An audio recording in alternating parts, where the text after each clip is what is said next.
Hello साथियों, good morning. स्वागत है आपका अपने चैनल फिजिक्स गुरु 2 में। साथियों, आपकी जो 6 फरवरी को 100 मार्क्स की हिंदी टेस्ट होने वाली है, उसमें मैं आप लोगों के लिए ऑब्जेक्टिव क्वेश्चन गेस करके लाया हूं। इसमें 50 क्वेश्चन है, जिसमें आपको 50 मार्क आने की फुल गारंटी है।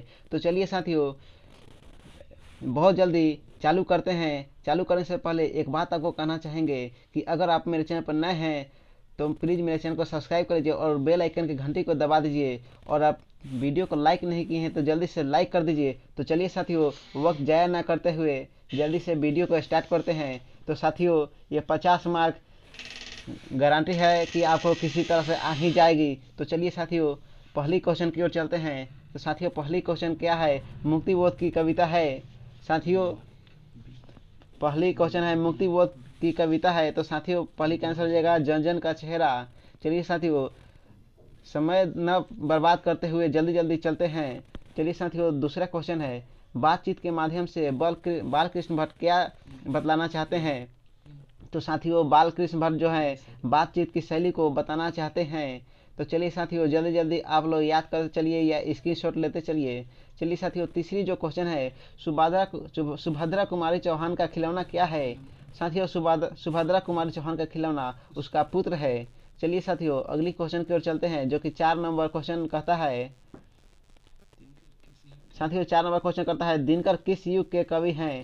साथियों, अगर आप इसका आंसर जानते हैं तो प्लीज़ कमेंट बॉक्स में लिख दीजिए कि किस युग के कवि हैं। तो चलिए साथियों, 4 का आंसर हो जाएगा ए, छाया वादोत्तर युग के कवि हैं। चलिए साथियों, अगली क्वेश्चन की ओर चलते हैं, जो कि 5 नंबर क्वेश्चन कहता है कि मालती के पति किस व्यवसाय से जुड़े हैं?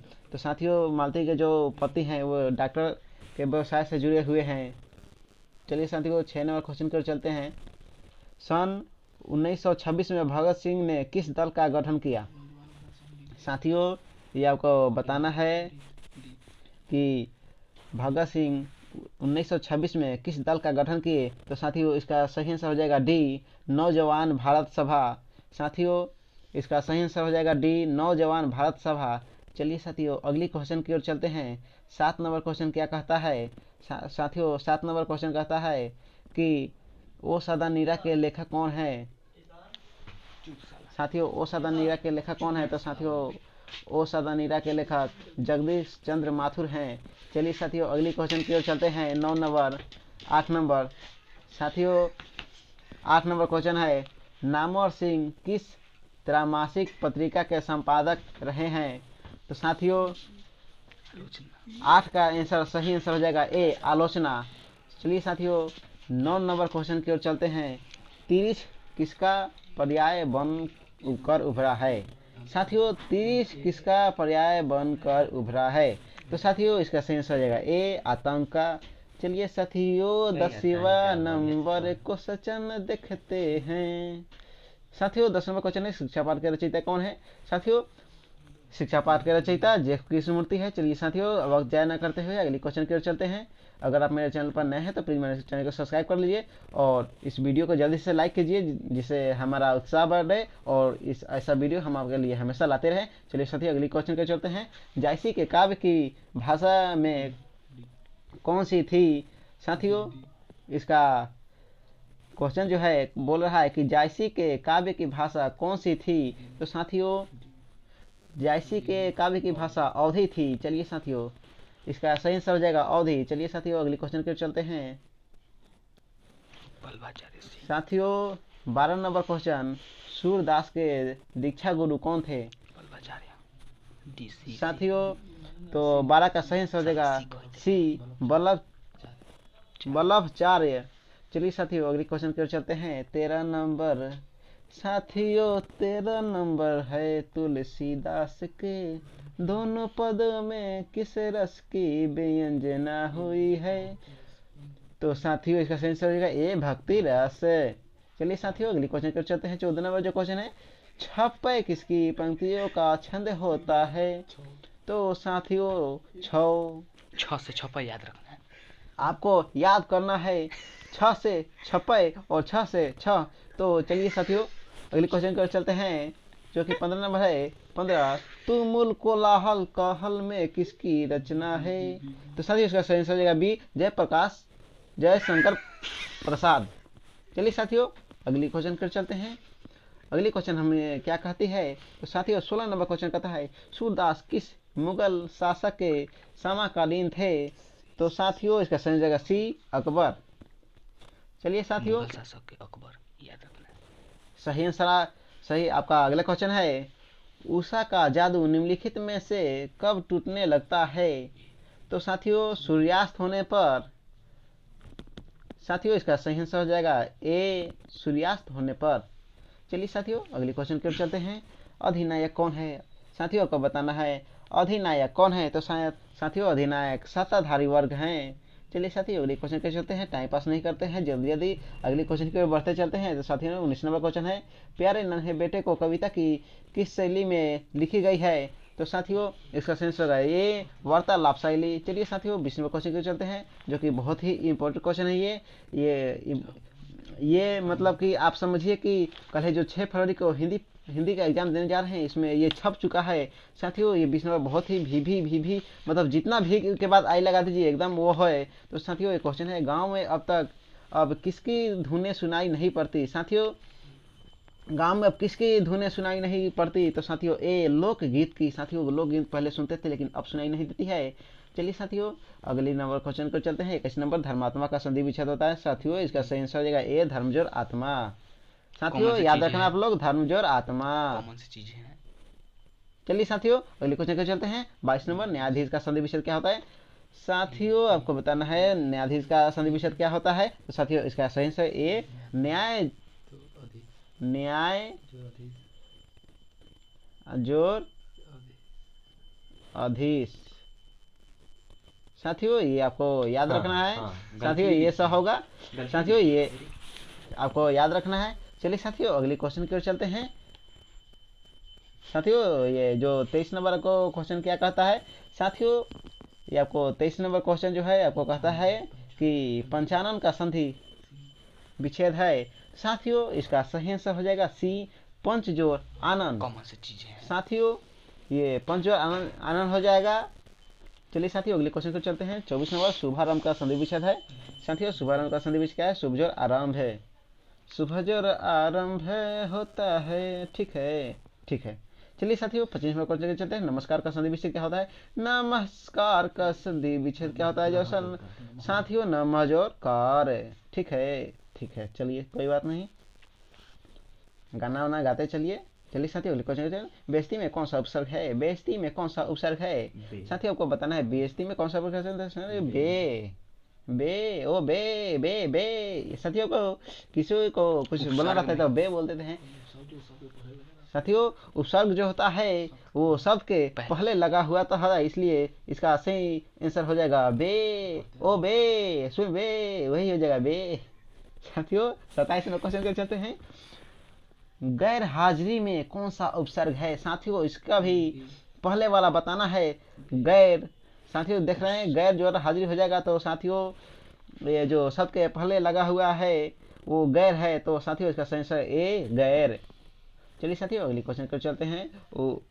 उठलू उठलू पुठलू का दिया है, साथियों उठलू में कौन सा प्रत्यय है, साथियों प्रत्यय जो होता है वो शब्द के अंत में लगा रहता है, तो साथियों इसका सही आंसर हो जाएगा बी उठलू के लू। ठीक है अच्छा ठीक है चलिए कोई बात नहीं। चलिए साथी अगले क्वेश्चन चलते हैं। हंसुर में कौन सा प्रत्यय है, साथियों आपको बताना है कि हंसुर में कौन सा प्रत्यय है, तो साथियों आपका सही आंसर हो जाएगा ए। आपका जो बनाइएगा तो हजर और हो जाएगा, तो इसलिए इसका सही आंसर है ए। चलिए साथियों अगले क्वेश्चन कर चलते हैं। 30 नंबर क्वेश्चन जो है साथियों 30 नंबर क्या क्वेश्चन क्या कहता है, 30 नंबर क्वेश्चन कहता है गणन चुंबी में कौन सा समास है, साथियों को बताना है गणन चुंबी में कौन सा समास है, तो साथियों इसका सही आंसर है बी तत्पुरुष। साथियों अगले क्वेश्चन के चलते हैं। 31 नंबर राजा रानी में कौन सा समास है, साथियों को बताना है कि राजा रानी में कौन सा समास है, तो साथियों ये राजा रानी दो आ रहा है इसलिए द्वंद्व हो जाएगा। राजा और रानी बीच में हाइफन है, राजा और रानी दो साथियों आपको राजा रानी मतलब दो आदमी दिखाई दे रहे हैं इसलिए द्वंद्व लगा देना है। चलिए साथियों अगले क्वेश्चन की ओर चलते हैं। साथियों 32वां क्वेश्चन, धीरे धीरे में कौन सा समास है? धीरे धीरे मेरी जिंदगी में आना। तो साथियों इसका सही होगा ए। साथियों धीरे धीरे ये एक ही बात है, इसलिए अव्ययी भाव, ठीक है। चलिए साथियों अगली क्वेश्चन के चलते हैं।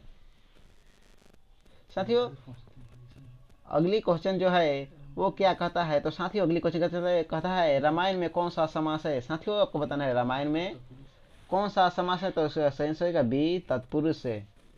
चलिए साथियों अगली क्वेश्चन पर चलते हैं। 34 नंबर, विद्यार्थी में कौन सा समास है? तो साथियों आपको सही आंसर हो जाएगा बी, तत्पुरुष। चलिए साथियों अगली क्वेश्चन पर चलते हैं। अगली क्वेश्चन जो है आपको बोलती है जिसे प्राणी द्वारा व्यक्त ना किया जा सके वो क्या कहलाता है? तो साथियों इसका सही आंसर हो जाएगा डी, अनिर्वचनीय। साथियों इसका सही आंसर है डी, अनिर्वचनीय। साथियों चलते हैं 36 नंबर क्वेश्चन की ओर। तीव्र विधि वाला कहलाता है। साथियों तीव्र विधि वाला क्या कहलाता है? तो साथियों इसका सही आंसर हो जाएगा कुशाग्र। साथियों तीव्र विधि वाला से आपको बुद्धिमान नहीं याद रखना है, आपको याद रखना है कुशाग्र। चलिए साथियों 37 नंबर क्वेश्चन की ओर चलते हैं। बादल का पर्यायवाची शब्द है, बादल का पर्यायवाची शब्द है। तो साथियों इसमें मेघ भी हो जाएगा, जलद भी हो जाएगा, जलधर भी हो जाएगा, इसलिए उपयुक्त सभी डी। चलिए साथियों अगली क्वेश्चन की चलते हैं। अगली क्वेश्चन आपको क्या कहता है? साथियों अगली क्वेश्चन कहता है निशा का पर्यायवाची शब्द है। तो साथियों निशा का मतलब है रात्रि, रात, यानी ये साथियों तीनों शब्द एक ही है, तो इसलिए इसका सही होगा डी, उपयुक्त सभी। चलिए साथियों अगली क्वेश्चन की ओर चलते हैं। ठीक है ठीक है। कहाँ लाइव देखा हुई थी? कृष्ण का विलोम है। साथियों को बताना है कृष्ण का विलोम क्या है? तो साथियों इसका सही आंसर हो जाएगा सी, शुक्ल। चलिए साथियों अगले क्वेश्चन की ओर चलते हैं। आध का विलोम है। साथियों को बताना है आध का विलोम क्या है? तो साथियों आध का विलोम हो जाएगा ए, अनत्य। चलिए साथियों अगले क्वेश्चन को चलते हैं। ज्येष्ठ का विलोम क्या होगा? साथियों ज्येष्ठ का विलोम होगा कनिष्ठ। चलिए साथियों अगले क्वेश्चन की ओर चलते हैं, टाइम पास नहीं करते हैं। और साथियों अगर आप वीडियो को लाइक नहीं किए तो जल्दी से लाइक कर लीजिए और ये कमेंट, एक प्यारा सा कमेंट कीजिएगा जिससे हमें खुशी मिले। और इस चैनल पर आप नए हैं तो प्लीज़ मेरे चैनल को सब्सक्राइब कीजिएगा, क्योंकि कल है वायरल क्वेश्चन भी इस पर जरूर आएंगे। चलिए साथियों 42वां क्वेश्चन कर चलते हैं। तम का विलोम है। साथियों को बताना है तम का विलोम क्या है? तो साथियों तम का विलोम होगा डी, ज्योति। चलिए साथियों अगले क्वेश्चन की ओर चलते हैं। 43 नंबर, संपत्ति का विलोम है। साथियों आपको बताना है संपत्ति का विलोम क्या है? तो साथियों संपत्ति का विलोम हो जाएगा विपत्ति। चलिए साथियों 44 का देखते हैं क्वेश्चन। साथियों 40 नंबर क्वेश्चन कहता है श्रृंगार का विशेषण है। साथियों आपको बताना है श्रृंगार का विशेषण क्या था उसका। साथियों इसका सही आंसर हो जाएगा ए, श्रृंगारिक। चलिए साथियों अगले क्वेश्चन की ओर चलते हैं। साथियों इसका सही आंसर होगा ए, श्रृंगारिक। चलिए साथियों अगली क्वेश्चन की ओर चलते हैं। साथियों विस्मरण का विशेषण है। साथियों को बताना है विस्मरण का विशेषण है, तो साथियों विस्मरणीय। साथियों इसका सही 45 का सही आंसर हो जाएगा बी, विस्मरणीय। ठीक है। चलिए साथियों प्लीज़ आप मेरे चैनल कहना चाहते हैं कि मेरे चैनल को जल्दी लाइक कीजिए इस वीडियो को और चैनल को सब्सक्राइब कीजिए, जिससे हमें बहुत ही खुशी मिलती है। चलिए साथियों अगले क्वेश्चन के चलते हैं। व्याकरण का विशेषण है। साथियों को बताना है व्याकरण का विशेषण है, तो साथियों व्याकरण का विशेषण है बी, व्याकरण। व्याकरण। साथियों को बताना है व्याकरण का विशेषण, तो व्याकरण। चलिए साथियों अगले क्वेश्चन की ओर चलते हैं, जो कि ये भी क्वेश्चन आपको बहुत बहुत इंपॉर्टेंट है। हर साल इस क्वेश्चन को पूछा जाता है। तो साथियों ये क्वेश्चन क्या कहता है? तो साथियों ये जो क्वेश्चन है साथियों देख सकते हैं 47 नंबर, गला छूटना मुहावरे का अर्थ किस वाक्य से स्पष्ट होता है? साथियों आपको बताना है गला छूटना मुहावरे का अर्थ किस वाक्य से स्पष्ट होता है?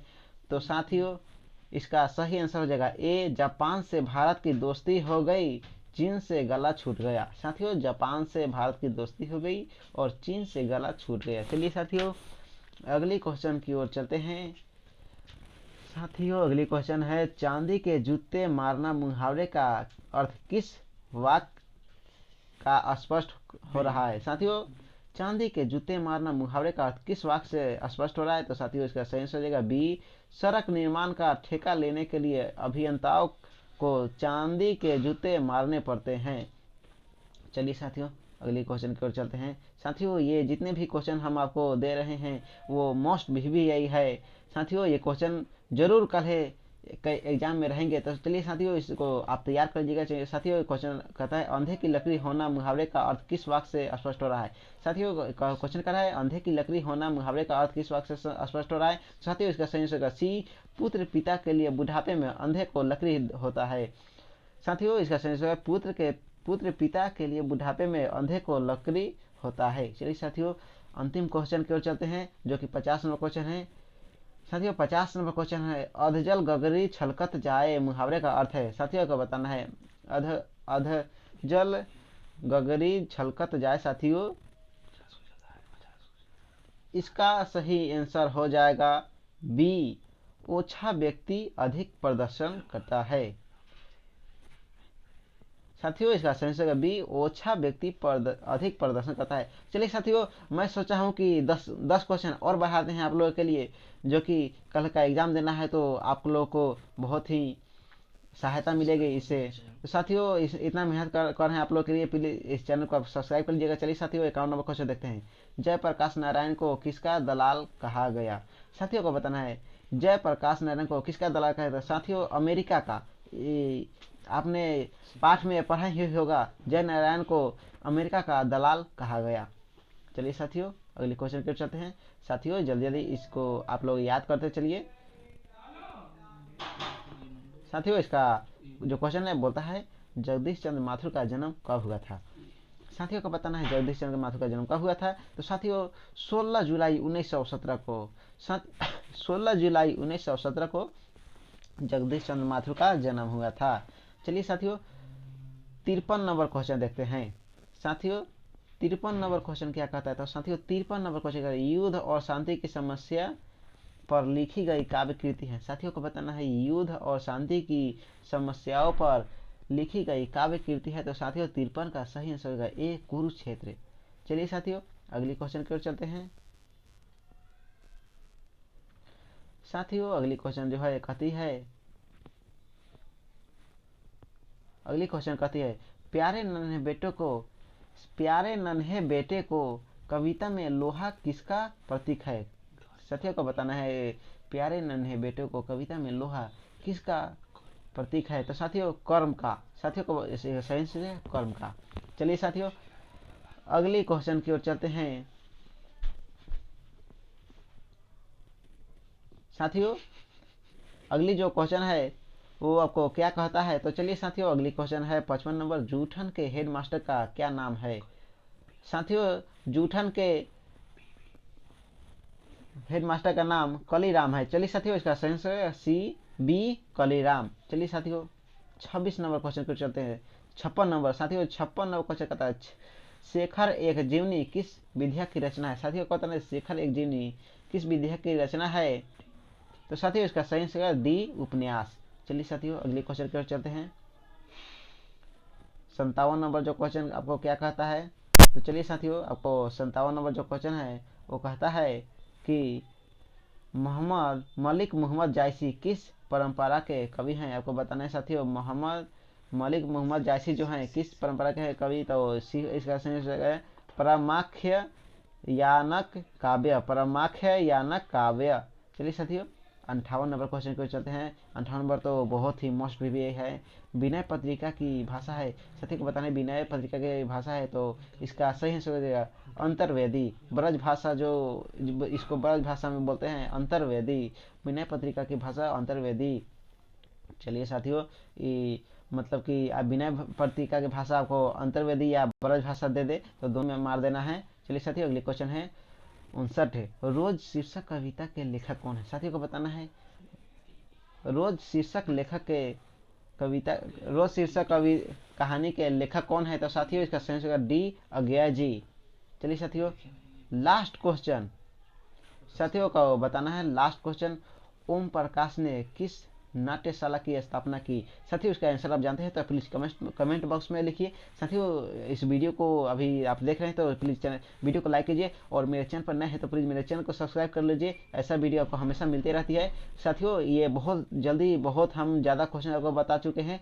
चलिए साथियों ये लास्ट क्वेश्चन है, ओम प्रकाश ने किस नाट्यशाला की स्थापना की? तो साथियों इसका सही जगह ए मेघदूते। चलिए साथियों अगर ये वीडियो को अच्छी लगे तो प्लीज़ चैनल इस वीडियो को लाइक कीजिए, चैनल को सब्सक्राइब कीजिए, और इस वीडियो को जल्दी से जल्दी अपने दोस्तों में शेयर कीजिए। चलिए साथियों इतने पर अब मैं विदा लेता हूँ। धन्यवाद।